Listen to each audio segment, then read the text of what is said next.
Wide angle में खुशामदीद नाज़रीन। Programme के आगाज़ में कुछ जिक्र करते हैं वज़ीर-ए-आज़म शहबाज शरीफ साहब का दौरे तुर्किया का।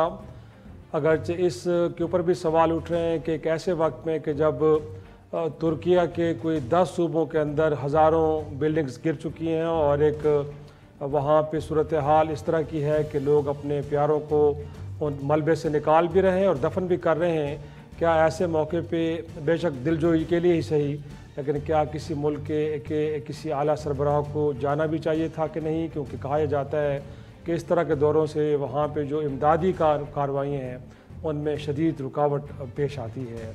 और साथ में आज उन्होंने तुर्किया के एक टीवी को इंटरव्यू भी दिया है जिसमें वो जिक्र कर रहे थे कि तुर्किया के सदर तैयब उर्दगान ने एक दिन कॉल दी और उनकी कौम ने सिर्फ चंद ही घंटों में 6 अरब डॉलर हुकूमत वक्त के हवाले कर दिए ताकि जो मुतासरीन ज़लज़ला हैं उनकी बहाली का काम किया जा सके, जिसे वो बड़ा सराह रहे थे।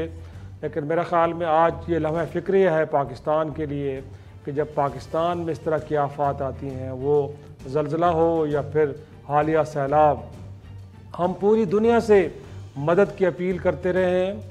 और आखिर पे हमने एक आलमी कॉन्फ्रेंस का इनेकाद भी किया जिसके अंदर वादे तो ज़रूर हुए, लेकिन ना तो मुल्क के अंदर और ना ही मुल्क के बाहर पाकिस्तान को कोई मुस्बत रिस्पांस मिल पाया। ऐसा क्यों है? क्या ऐसा तो नहीं है कि जिन मुल्कों में लोगों को अपनी क़यादत, अपने रहनुमाओं के ऊपर एतमाद होता है और उनकी क्रेडिबिलिटी कहीं बहुत ज़्यादा ऊपर होती है, वहाँ पे लोग किसी किस्म का तरद्दुद किए बगैर उनकी झोली में अरबों डॉलर डाल देते हैं। और यहाँ तक कि आपने ये भी खबर देखी होगी कि वाशिंगटन के अंदर भी एक पाकिस्तानी अपने तुर्क भाइयों की मदद के लिए 30 मिलियन डॉलर दे के चला गया और नाम तक उन्होंने बताना मुनासिब नहीं समझा। लेकिन मुल्क के अंदर पाकिस्तान में सैलाब ज़दगान आज भी शायद हमारी मदद के मुंतज़िर हैं। और साथ में वज़ीर-ए-आज़म साहब वहाँ पे ज़रूर इस बात का, इस ख्वाहिश का इजहार कर रहे थे कि जल्द तुर्किया में जो ज़लज़ला ज़दगान है उनकी बहाली का अमल मुकम्मल होगा और वहाँ पे जो कोशिशें हो रही थी उनको सराह रहे थे। लेकिन काश पाकिस्तान के अंदर जो सैलाब ज़दगान हैं इनके साथ भी वैसी दिलजोई होती, इनके ज़ख्मों पे भी वैसे ही मरहम रखा जाता। लेकिन शदीद सर्दियों का मौसम गुजर चुका है और कई माह पहले ज़लज़ला सैलाब की तबाहकारियों का शिकार होने वाले अवाम, वो सिंध में हों, वो बलूचिस्तान में हों, खैबर पख्तूनख्वा में हों या पंजाब में, वो आज भी हुकूमती इमदाद के मुंतज़िर हैं। लेकिन साथ में नाज़रीन, आज हम जो इस प्रोग्राम के अंदर गुफ्तगू कर रहे हैं वो ज़्यादातर जो इस 22 करोड़ अवाम के ऊपर एक और महंगाई का बम गिराया गया है मेरी बजट की शक्ल में। गोया कि अब IMF की डिमांड के ऊपर आवाम को ये बता दिया गया है कि आपके न सिर्फ बिजली और गैस की कीमतों में इजाफ़ा होगा, पेट्रोलियम मसनूआत की कीमतों में इजाफ़ा करेंगे, बल्कि जो जनरल सेल्स टैक्स है उसको भी 17 से 18% कर दिया गया है और 170 अरब रुपए के नए टैक्स हैं। ये भी इस पहले से मफलूकुल हाल और महंगाई के पहाड़ तले दफन अवाम को अदा करने होंगे। कैसे मुमकिन हो पाएगा? और साथ में क्या इसके बाद हम उम्मीद रखें कि अगर इस कदर कुर्बानियाँ देने के बाद पाकिस्तान की मईशत दुरुस्त सिमत में चल पाएगी और क्या आवाम के लिए आने वाले दिनों में कोई सुकून के लम्हे भी मुयसर होंगे कि नहीं? और मोर इम्पॉर्टेंटली जो इस मुल्क के अंदर बार बार अब डिबेट हो रही है कि पिछले 75 बरसों में अवाम ने तो हर मुश्किल की घड़ी में कुर्बानी दी है, इस मुल्क की अशराफिया कब कुर्बानी देगी? कब वो कहेगी कि जो वो इस गरीब अवाम के टैक्सों से अयाशियाँ कर रहे हैं उनको ख़त्म कर रहे हैं? रादर ये है कि वो अपने ख़जानों के अब मुंह खोल रहे हैं और जो उन्होंने जमा किया पिछले 75 बरसों में अब वो अवाम की नज़र करने जा रहे हैं। आज की इस सूरत हाल पर गुफ्तगू करें और मेरे साथ मौजूद हमारे सीनियर साथी डॉन न्यूज़ इस्लामाबाद के चीफ रिपोर्टर सनाउल्लाह खान साहब, बहुत शुक्रिया सनाउल्लाह। और साथ में इकॉनमी के ऊपर बड़ी गहरी नज़र रखते हैं सीनियर सहाफ़ी हैं मेहताब हैदर साहब, बहुत शुक्रिया मेहताब आपका। और मेहताब, क्यों ना गुफ्तगू का आगाज़ आप ही से किया जाए। अब मेरी बजट आ गया, लोगों के ऊपर एक और बोझ डाल दिया गया, लेकिन अब इसके बाद जो फ्यूचर सिनेरियो बन रहा है, पहले तो मैं चाहूँगा कि वो ज़रा बताइएगा कि अब अवाम का हाल क्या होगा आने वाले दिनों में। ज़रा वो थोड़ा सा कोई नक्शा खींचिए, बताइए हमें क्या होने जा रहा है। जी थैंक यू वेरी मच। आपने मुझे मौका दिया। देखें, बुनियादी तौर पे हुकूमत ने जो इकदामात ले लिए हैं, सबसे पहले तो ये है कि क्या अभी भी आईएमएफ का प्रोग्राम हम जल्द रिवाइव करने में कामयाब होंगे या नहीं होंगे, ये एक बहुत बड़ा सवालिया निशान है। लेकिन जो इकदामात अभी तक हुकूमत ले चुकी है, उसमें एसपीआई का फिगर अभी पूरी तरह से उस जो बर्डन है वो रिफ्लेक्ट नहीं हुआ, तो वो 38% को क्रॉस कर चुका है। और जो सीपीआई बेस्ड इन्फ्लेशन है मंथली, वो 27.6% पे खड़ी है। मैं बड़ी आसानी से ये प्रोडिक्शन कर सकता हूँ, ये एटलीस्ट 35% को on average by end June cross कर चुकी होगी। तो वो एक महंगाई का तूफान और एक अफरीत हमारे सामने खड़ा है, और पाकिस्तान के लोगों को अब उसके लिए तैयार हो जाना चाहिए। लेकिन अभी भी मैं ये कंफर्मेशन नहीं कर सकता कि आईएमएफ का प्रोग्राम कब जो है वो रिवाइव होगा। It will take few weeks, शायद मार्च गुजर जाए। हमारे फॉरेन करेंसी रिजर्व्स भी गिर रहे हैं, और मार्च में आपको पता है कि माह रमजान भी है। तो एक ऐसे वक्त में जब रमजान एक तरफ होगा, तो दूसरी तरफ पाकिस्तान में महंगाई का एक तूफान जो है वो हमारे सामने खड़ा होगा। तो आइंदा आने वाले चंद दिनों, चंद महीने और चंद हफ्ते जो हैं, उसमें आप देखेंगे कि इन्फ्लेशन में ठीक ठाक इजाफा होने वाला है। लेकिन आईएमएफ का प्रोग्राम रिवाइव हो जाए तो अब बेहतर है। हम काफी सारे स्टेप्स ले चुके हैं, लेकिन अभी भी there is a gap between the cup and the lip, और मुश्किल जो है वो लोगों के सामने खड़ी होगी। लेकिन वो यही सुना लो, मैं आप ही की तरफ नुक्ता लेके आऊँगा कि अभी भी वो जो gap between the cup and the lip, वो क्यों अब तक चल रहा है? क्योंकि लग तो हमें ये रहा है कि हमने जो भी कंडीशंस थी उनको बहरहाल थोड़ी देर लगी लेकिन पूरा कर दिए, और अब तो इम्प्रेशन ये दिया जा रहा था कि शायद आईएमएफ भी कंफर्टेबल है कि जो कहा गया था वो पूरा हो गया है। लेकिन ये डिले कहाँ आ रहा है? आपको लगता है कि कहीं अभी भी प्रॉब्लम्स हैं? देखिए, जो इनके 10 दिन मुज़ाकरात हुए थे उसमें प्री कंडीशन थी ये तमाम चीज़ें ना। सही। कुछ तो कंडीशन ये थी कि हम पाकिस्तान उस वक्त आएंगे जब आप एक्सचेंज रेट को फ्लोट करेंगे, वो उन्होंने किया। पेट्रोल प्राइस बढ़ाई, उसके बाद वो आए। सही। उसके बाद जब 10 दिन के बाद भी स्टाफ लेवल एग्रीमेंट नहीं हुआ तो उन्होंने कहा करेंगे ज़रूर, लेकिन आप ये पहले, तो वो भी उन्होंने सारी कर दी। अभी उसमें एक रह गया इंटरेस्ट रेट का। अच्छा जी, इंटरेस्ट रेट रहता है, और अभी ये जो बाकी तो पार्लियामेंट में लेके गए हैं, अभी ये पास भी नहीं हुए हैं। इनकी डेट, इन्होंने डेट तक दी है कि आपने किस डेट से ये इसको इम्प्लीमेंट करना है। लेकिन मैं दूसरी तरफ, जो आप महताब से भी बात कर रहे थे, उसी तरफ जाना चाह रहा हूँ दोबारा से। जो बात आपने की है कि अवाम पर बोझ नागुज़ीर था, ये चीज़ें नज़र आ रही थी कि ये चीज़ें करनी पड़ेंगी आपको, जस्टिफाई भी कर सकते हैं आप उसको। लेकिन मसला ये है कि एक आपने इससे पहले एक ऑस्टेरिटी कमेटी बना दी। मैं ऑस्टेरिटी कमेटी की रिकमेंडेशन से वैसे ही एग्री नहीं करता, लेकिन चलो बना दी, क्योंकि वो खुद वो लोग थे जो शामिल थे, जो मराद, जिनको मराद मिल रही हैं, तो वो अपनी मराद कैसे कम करें? They are partner in crime, जी जी, वो तमाम लोग वही थे। अब प्रॉब्लम ये है कि जब पॉलिटिकल हुकूमतें होती हैं दुनिया में, आप देख लें, तो वो पहले अपने ऊपर आवाम के पास जाने से, कोई कुर्बानी मांगने से पहले खुद कुर्बानी देते। तो ऑस्टेरिटी की हालत महताब को पता है ये बातें। हमने खुद रिक्वेस्ट की ऑस्टेरिटी कमेटी की रिकमेंडेशन पब्लिक कर दें, पब्लिक नहीं की गई अभी तक। प्राइम मिनिस्टर के पास पिछले तकरीबन 20 दिन से पड़ी हुई हैं, कोई फैसला उन पे नहीं कर पा रहे। तो आप आवाम से किस चीज़ की कुर्बानी मांगते हैं भाई? आप 85 वजीर बना के बैठे हैं। आज एक एहसन इकबाल साहब ने ख़त लिखा है कैबिनेट डिवीज़न को, जी ये मैं 4500 सीसी की गाड़ी वापस कर रहा हूँ, मैं 1800 सीसी। मैं तो उनसे सवाल करता हूँ, मेरे पास रूल्स पड़े हैं, किसी वफाकी वजीर को 1800 सीसी से ऊपर गाड़ी इस्तेमाल करने की इजाज़त ही नहीं है। इसका मतलब पहले तो आप माफ़ी मांगे, आप पे केस बनता है। जो वजीर 1800 सीसी से ऊपर की सरकारी गाड़ी यूज़ कर रहा है, वो कानून की खिलाफ वर्जी कर रहा है, उस पर केस बनता है, इंक्वायरी हो। कैबिनेट डिवीजन से पूछें आपने किस हैसियत में 4500 की गाड़ी एक वफाकी वजीर को दे दी है सीसी की? आप तो अलाउड ही नहीं है। आपकी जो रूल्स कहते हैं गाड़ियों की सरकारी के, उसमें लिखा हुआ है, ये कॉपी मेरे पास पड़ी हुई है, मैं दिखा सकता हूँ इसको। मतलब है कि ये हालत है बेशर्मी की, मैं इसको बेशर्मी कहूँगा। आप ऑस्टेरिटी की कमेटी की रिकमेंडेशन लेके बैठे हुए हैं, आज 20 दिन हो गए। ये कानून, ये आप फाइनेंस बिल लाने की बजाय पार्लियामेंट से, उससे पहले एक दिन पहले आप इनको इम्प्लीमेंटेशन करने का ऐलान करते, रज़ाकाराना तौर पे ऐलान करते कि हम ये वज़ीर भी कम कर रहे हैं, जो कि उन्होंने रिकमेंड किया है कि 30 वज़ीर होने चाहिए। मैं उस पर भी एग्री नहीं हूँ।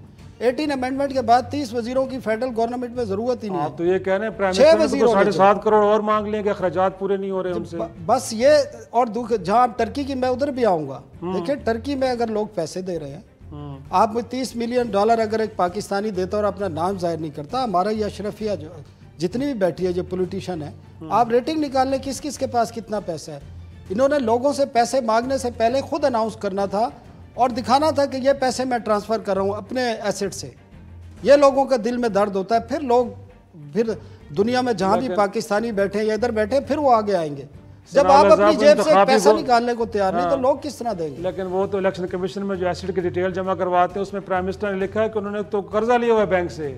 वो इसका सर वो देखें, मैं सिर्फ प्राइम मिनिस्टर की बात नहीं कर रहा, मैंने एग्जांपल दिया आपको। लोग हैं। लेकिन अगेन मेहताब आपकी तरफ आऊँगा, ये जो ऑस्टेरिटी मेयर्स हैं, आपको लगता है कि कोई इम्पैक्ट डालेंगे? क्योंकि पाकिस्तान का तो मर्ज बड़ा शदीद और बड़ा ही सीरियस नौयत का है। तो अगर हमने किफ़ायत शुमारी मुहिम शुरू भी कर ली तो क्या इससे हम तसव्वुर कर लेंगे इकॉनमी ठीक हो जाएगी पाकिस्तान के अंदर, महंगाई को भी काबू कर लेंगे, सब कुछ ठीक हो जाएगा? या आपको लगता है कि इट्स पीनट, ये तो कोई डिफरेंस नहीं डालेगा, कुछ और करना पड़ेगा हमें? देखें, बुनियादी तौर पे ये जो ऑस्टेरिटी कमेटी है, इससे पहले मैं थोड़ी सी IMF पे एक और बात करना चाहता हूँ, अगर आप इजाजत दें तो। देखिए IMF के प्रोग्राम में जैसे सनाउल्लाह भाई एक बात कर रहे थे कि इंटरेस्ट रेट जो है वो रहता है, इंटरेस्ट रेट के साथ साथ एक बहुत बड़ा इशू जो है वो पेंडिंग है, और वो ये है कि हमारी जो एक्सटर्नल फाइनेंसिंग है। देखिए ये हमारे बस में था कि हम टैक्सों में इजाफा करते, बिजली की कीमत बढ़ाते, सुई गैस की कीमत बढ़ाते।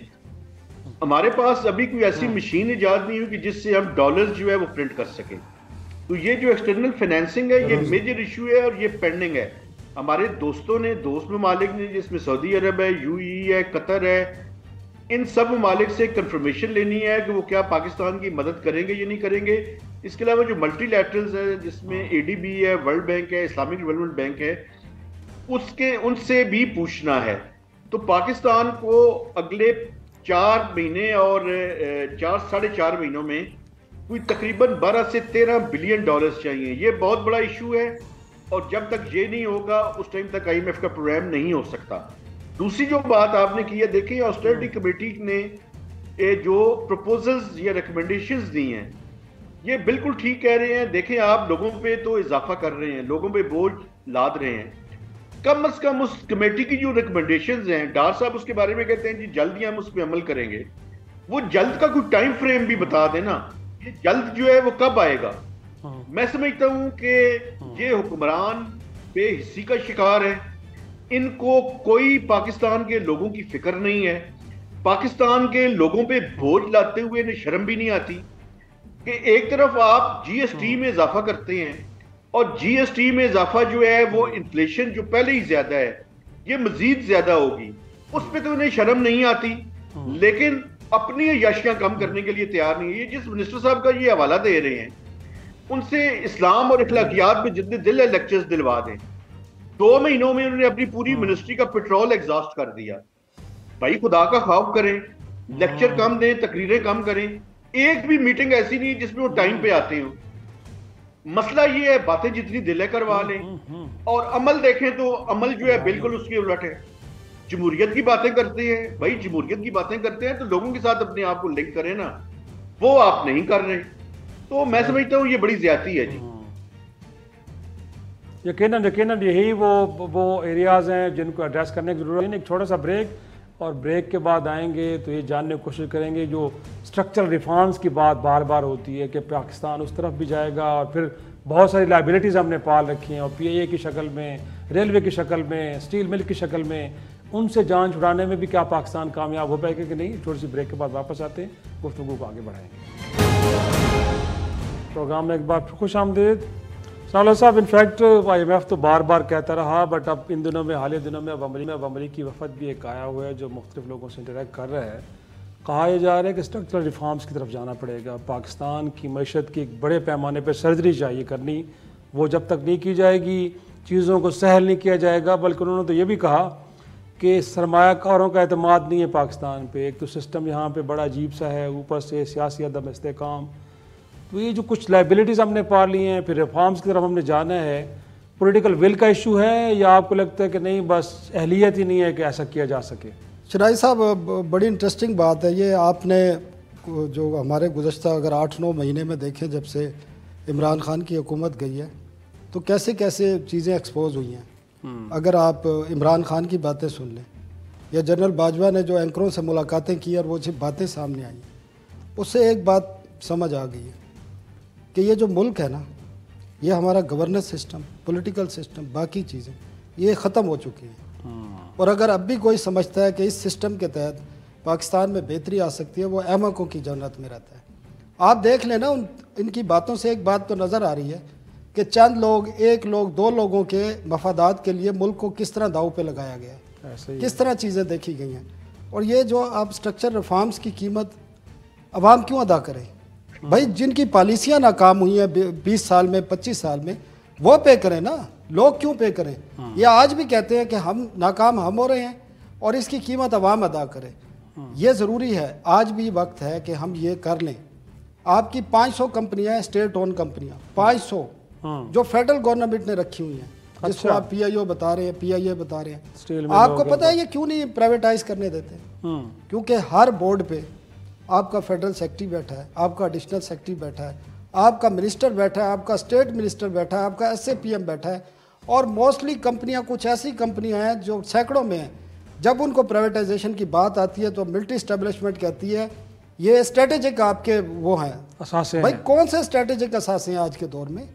आप साल में 2-2.5 ट्रिलियन इनको इंजेक्ट करते हैं। आपने क्योंकि अपने बंदे इनमें रखने हैं, आपने बोर्ड्स में बैठना है, आपने हेड अपने लगाने हैं, आपने गाड़ियाँ इनसे लेनी है, फ्यूल इनसे लेना है, इनके टेंडरिंग में आपने जाना है, हर चीज़ में इन्होंने करना है।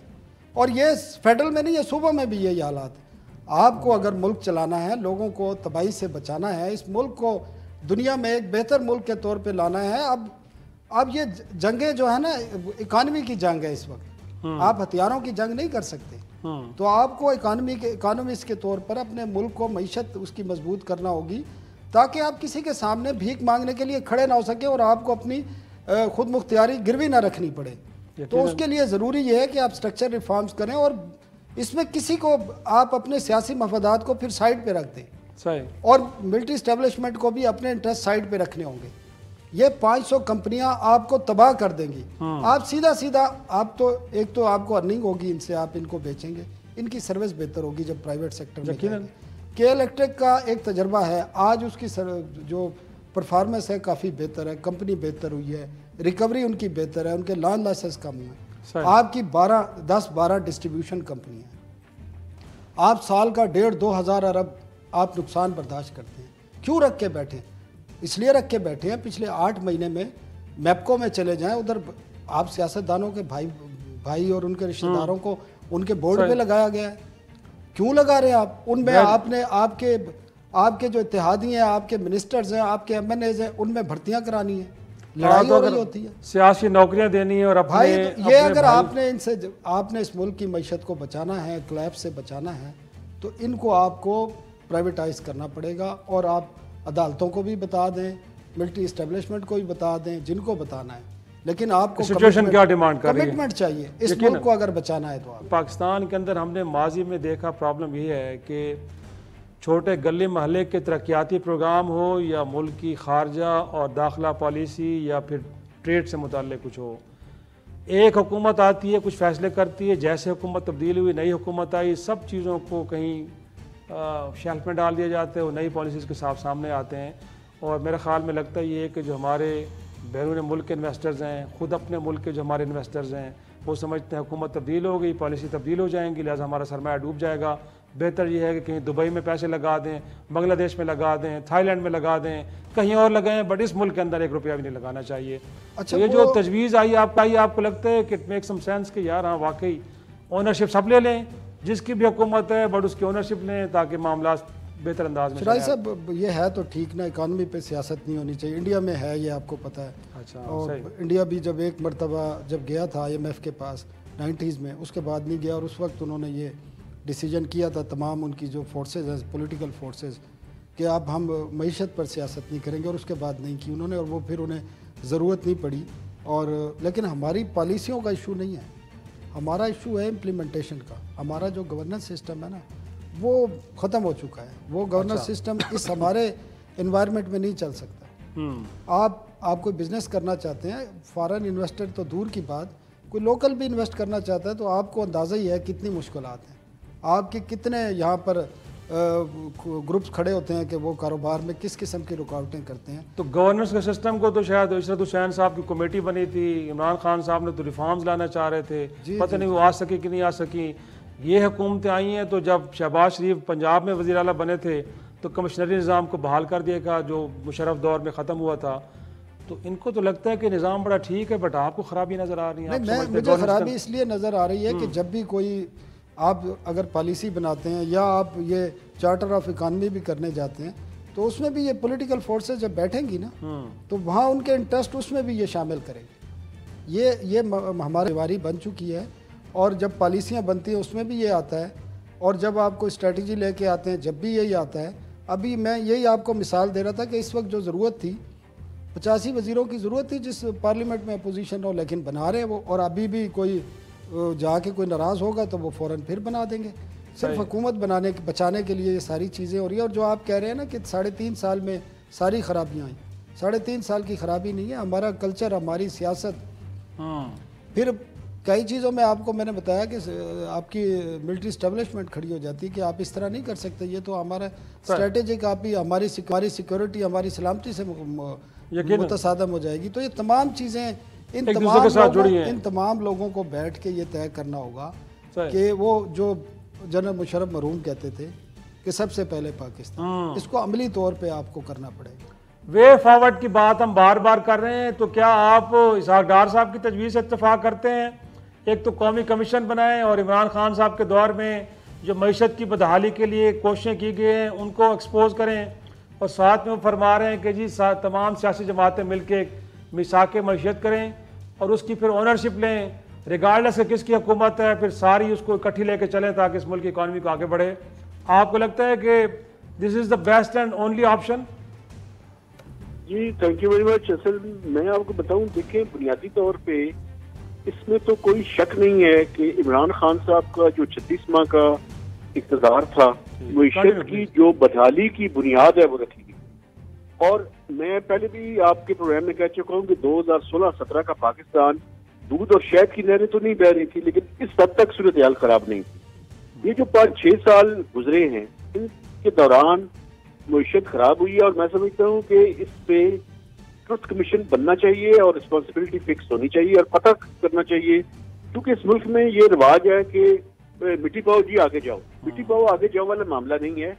जिन लोगों ने इस मुल्क की मईशत के साथ खिलवाड़ किया है उनको सजा मिलनी चाहिए। और जहाँ तक मिसाक इसकी बात कर रहे हैं मईशत की, उससे पहले मैं समझता हूँ कि इस मुल्क में एक चार्टर ऑफ सर्टेनिटी की जरूरत है। चार्टर ऑफ इकॉनमी तो डेफिनेटली ये पॉलिटिकल पार्टीज जो हैं ये अपने मफाद से और अपनी नाक से आगे के बारे में सोचना शुरू करें तो फिर मिसाक जमहूरियत की बारी आएगी। उससे पहले एक चार्टर ऑफ सर्टेनिटी की जरूरत है।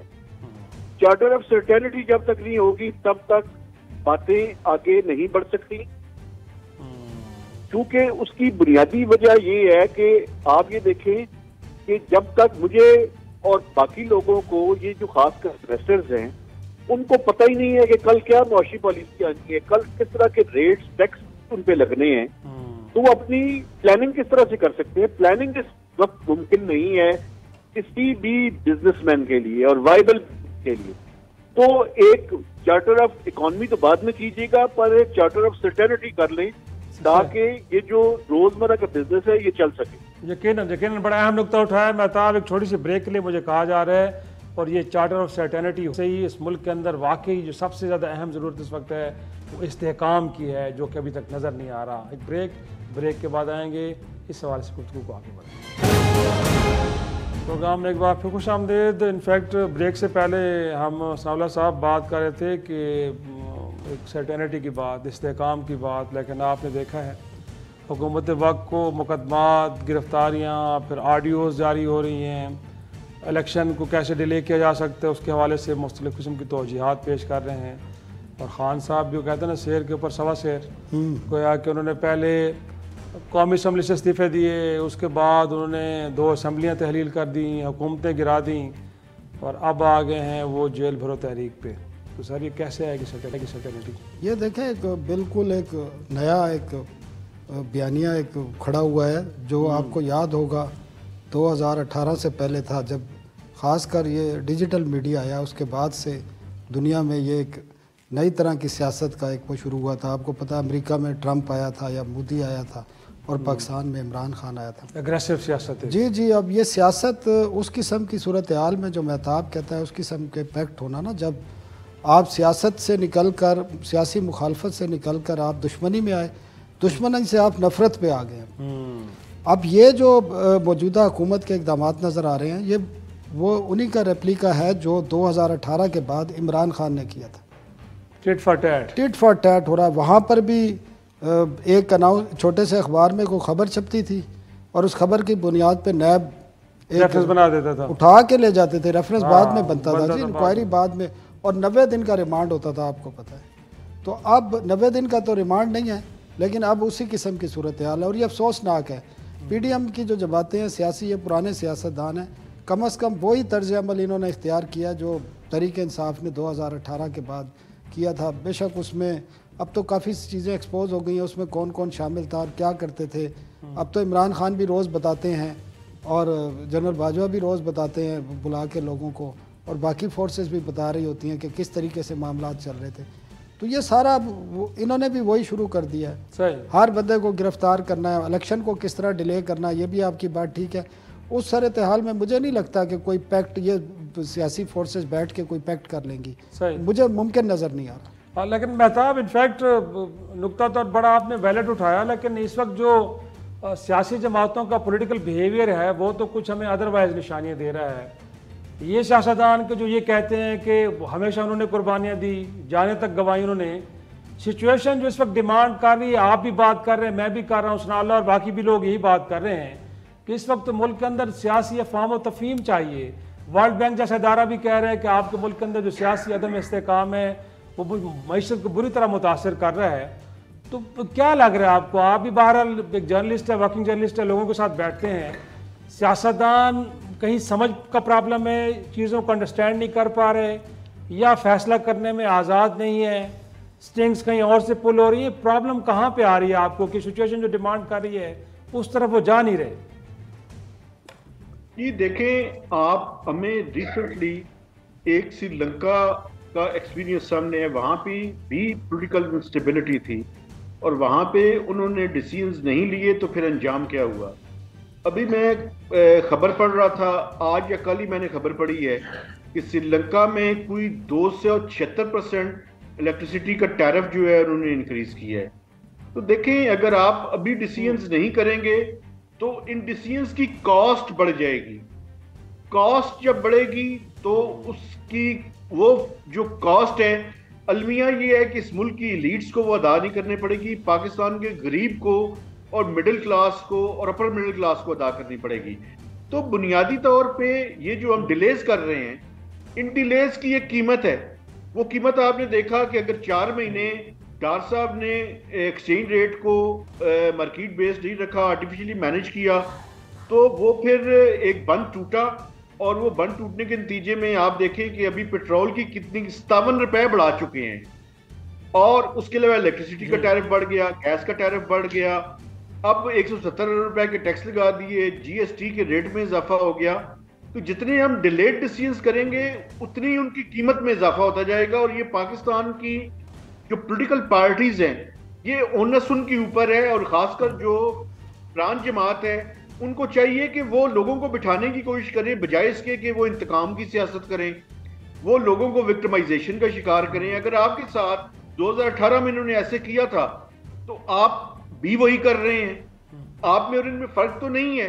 तो बुनियादी तौर पे यहाँ पे एक स्टेप आगे जो है वो जाने की जरूरत है, और वो कोई नहीं जा रहा। नाना साहब, इनफैक्ट टेक्निकली सारी चीज़ें गोया कि हम चारों शाने चित हो चुके हैं एक तरह से। शराई साहब, मैंने आपको पहले भी यही बात बताई थी कि जब आपकी 4-5 बिलियन डॉलर की LC रुक गई हो, आपकी रॉ मटेरियल की LC रुकी है, इंडस्ट्री बंद पड़ी है, आपकी जो नॉर्मल चीज़ें आती थी वो बंद पड़ी हैं, आपको भी पता है तमाम चीज़ों में। तो आपको सिर्फ ज़रूरी चीज़ों के आपकी एलसी खोल रहे हैं जिसमें फ्यूल है, क्योंकि आपका पहिया चलता रहे, ट्रांसपोर्ट चलती रहे, आपकी बिजली और गैस एलएनजी के खुल जाते हैं या मटेरियल है या वो ये भी बड़ी मुश्किल से इसमें भी डिले हुआ है। और आपके पास रिज़र्व है $2.5 बिलियन के, तो आपके रिज़र्व से ज़्यादा की तो आपकी डबल की एलसीज रुकी हुई है। तो ख्वाजा साहब बात ठीक कह रहे हैं, या मुझे तो लगता है ख्वाजा साहब ये बात कहने के भी उनके कोई मकासद होंगे सियासी, क्योंकि अब तो ये हर बात सियासी मकासद के लिए यकीनन ऐसे ही है। तो ये भी बात हो सकती है, वरना आप डिफेंस के मिनिस्टर हैं, आप नून लीग के सबसे सीनियर लोगों में शामिल हैं, आपको इस किस्म की बात करनी नहीं चाहिए थी। इससे इम्पैक्ट आते हैं बहुत ज़्यादा। जिस तरह आपको याद हो IMF की जब टीम आई थी तो प्राइम मिनिस्टर जब पेशावर गए थे तो उन्होंने एक बात कह दी थी, आपको पता है कि जी हमसे तो नाक रगड़वाई जा रही हैं और इस तरह की बातें कि आपको पता है अगले दिन जो पाकिस्तानी टीम नेगोशिएट कर रही थी उन्होंने IMF की टीम से माजरत की इस बात। अच्छा, बकायदा उसमें उन्होंने बुरा मनाया और उन्होंने जाके माजरत की, उन्होंने उसकी फिर तशरीह दी कि उनके कहने का मकसद क्या था। तो इतनी बातें जब आपके हाई पोजीशन पे बैठे हो तो आपको रिस्पांसिबिलिटी के साथ आपके घर में दाने ना होना और जब आप उधार मांगने जाएं तो बहुत सारी आपको कॉम्प्रोमाइजेस करने पड़ते हैं। हमारे यहाँ तो डिफेंस से लेकर हर मामले पे सियासत होती है। छोटे से ब्रेक के लिए मुझे कहा जा रहा है, ब्रेक से वापस आएंगे तो गुफ्तगू को आगे बढ़ाएंगे। प्रोग्राम एक बार फिर खुशामदीद। मेहताब, आपकी तरफ आऊँगा, ये बताइएगा कि जो पड़ोस में पड़ा मुल्क अफगानिस्तान, अगरचे सिक्योरिटी लेंस से तुम्हें बहुत ज़्यादा ब्लीड किया है, बड़ी हमने कीमत अदा की है इस मुल्क की वजह से, लेकिन ये मईशत के हवाले से भी हमारे लिए बहुत बड़ा प्रॉब्लमेटिक एक इशू बन रहा है, क्योंकि कहा यह जा रहा है कि डॉलर यहाँ से सीधा काबुल जाता है और पाकिस्तान के अंदर जो ये फॉरेन करेंसी नायाब हुई है उसमें भी बहरहाल अफगानिस्तान का जो अमल दखल है वो सबसे ज़्यादा है। आपको भी लगता है कि ऐसा ही है? जी बिल्कुल, ये एक फैक्टर है, क्योंकि पाकिस्तान अफगानिस्तान से कोल इंपोर्ट करता है और ये कोल जो इंपोर्ट करता है वो यहाँ से रुपयों में जो है वो डॉलर्स खरीदते हैं और डॉलर्स यहाँ से लेकर जाते हैं। लेकिन जो पाकिस्तानी अथॉरिटीज़ हैं और ख़ासकर कस्टम्स के जो लोग हैं वो ये कह रहे हैं कि ये इशू है, इसमें कोई शक नहीं है, लेकिन इससे बड़ा इशू ये है कि पाकिस्तान में लोगों ने डॉलर्स होल्ड करके रखे हुए हैं, ज़ख़ीरा अंदोज़ी कर रहे हैं। और देखें, ये एक एम्पेरिकल एविडेंस भी है कि आप ये देखें कि अभी जब डेप्रिशिएट हुआ है और रुपया गिरा है और उसके नतीजे में क्या हुआ है, उसके नतीजे में ये हुआ है कि लोगों ने अपने डॉलर्स मार्केट में लेकर आए हैं। और आप ये देखें कि लास्ट वीक को स्टेट बैंक ऑफ पाकिस्तान के कोई 276 मिलियन डॉलर्स जो है वो रिजर्व्स में इजाफा हुआ है। तो जब मैंने चेक किया तो पता चला कि ये जो इम्प्रूव लिक्विडिटी थी मार्केट में, तो स्टेट बैंक ने वो डॉलर्स मार्केट से खरीदे हैं, कहीं बाहर से कोई इनफ्लो नहीं आया। तो लगता ये है कि स्मगलिंग एक इशू तो है, लेकिन उससे बड़ा इशू पाकिस्तान में जो डॉलर्स को होल्ड करके जिन्होंने रखा हुआ है, ये ज्यादा बड़ा इशू है। सही। तो सनाउल्लाह साहब, लास्टली आपसे जानना चाहूँगा कि पाकिस्तान में कम से कम जो फॉरेन करेंसी की सेल पर जूझी तो आपने बड़ा डॉक्यूमेंटेड किया हुआ है, लोगों के CNAC लेते हैं, सिग्नेचर करवाते हैं, कैमरों पे लोगों को आपने कैप्चर करना होता है, पता नहीं है फिर किसने होल्ड करके रखा। अगर मेहताब ये कह रहे हैं कि पाकिस्तान में बड़े पैमाने पे होल्डिंग हुई है तो करें ऑपरेशन, बाकी ऑपरेशंस कर लेते हैं तो ये भी कर लिया जाए। बट अगेन यहाँ पे भी मसला दरपेश है, क्योंकि तगड़े लोगों के पास पड़ा हुआ है, आपके भाइयों के पास पड़ा हुआ है जिनसे आपने पैसे नहीं निकलवाए। नहीं, ज़रूरी नहीं है किसके पास पड़ा हुआ है जी, अब लोगों के घरों पे छापे नहीं मारे जा सकते। अच्छा, ये एज ए नेशन हमें हर बंदों को सोचना होगा। और मैं फिर वही बात कहूँगा कि कौम बड़ी रिजिलियंस है। इमरान खान के एक बयानिए पे कौम खड़ी हुई ना, आपको याद है, करप्शन का, वो बात और है कि वो सिर्फ बयानिया था। तो अगर आप जब आगे आके खुद इसमें पेश होंगे, आपके PDM की जमातें हैं सारी, शहबाज शरीफ है, मौलाना फजल रहमान है, आसिफ जरदारी है, बाकी जो छोटी छोटी जमातें, ये बैठ के खुद कहना जी हमारे पास इतना डॉलर पड़ा हुआ है, मेरे पास इतना, मैं ये सलाब जदगान को अपनी जेब से दे रहा हूँ या इससे दे रहा हूँ, हम जनाब ये छोटी गाड़ियाँ चलाएँगे, हम ये खर्चे कम कर रहे हैं, अपनी कैबिनेट हम कम कर रहे हैं, अपने बाकी खर्चे कम कर रहे हैं। आपकी फ़ौज आगे आ जाए जी हम ये BMW सेडन और ये बुलेट प्रूफ गाड़ियाँ नहीं खरीदेंगे, हम ये इस तरह करेंगे, तो फिर कौम भी उस पर रिस्पांस करेगी और अपने घरों से डॉलर निकाल के भी लाएगी। और उनको तरीका भी होता है, आपकी पॉलिसी भी ऐसी होनी चाहिए जो मेहताब कह रहा था, जब आपको फ्लोट करने की ज़रूरत थी आपने फ्लोट नहीं किया, लोगों ने होल्ड किया, उनको पता था कि ये एक दिन फिर रेट बढ़ेगा, फिर हम निकालेंगे। फिर हुंडी का कारोबार आज भी जारी है। वो जो आप कह रहे हैं ना कि वो डॉक्यूमेंटेड है, हुंडी वाला तो डॉक्यूमेंटेड नहीं होता ना। सही। अभी भी चले जाएं आप, रावलपिंडी में चले जाएं, पेशावर में चले जाएं, लाहौर में चले जाएं, सारा बिजनेस चला है। अफगानिस्तान को भी ये सारा हुंडी के ज़रिए, अफगानिस्तान की इंपोर्ट की पेमेंट इधर से होती हैं हुंडी के ज़रिए। फिर आज भी बॉर्डर्स के ज़रिए, अब बॉर्डर में भी कितने आप स्कैनर लगाएंगे रोज़ाना, वहाँ पे पकड़ते भी हैं कुछ थोड़ा बहुत, लेकिन स्मगल होता है। और उसमें उसकी अब थोड़ा कम इसलिए आएगा कि आपने रेट फ्लोट कर दिया है, तो मार्केट में इस्तेकाम आया है और उससे मज़ीद बेहतरी भी आ सकती है। यकीनी तौर पे इसी नोट पे कि अगर आप कुछ करना भी है, इस मुल्क की अशराफिया को स्टेप लेने पड़ेंगे, उनको कुर्बानी देनी पड़ेगी और कुछ ऐसे इकदाम करने पड़ेंगे कि जिससे उन पे जो आम आदमी का एतमाद है उसमें इजाफा हो। ये कौम कुर्बानियाँ देने वाली है, तो बुरे वक्त में फिर एक दफ़ा तैयार होगी, लेकिन पहले इब्तिदा आपको करनी पड़ेगी। आज का शो यहीं ख़त्म करते, इजाज़त दीजिए, खुदा हाफिज़।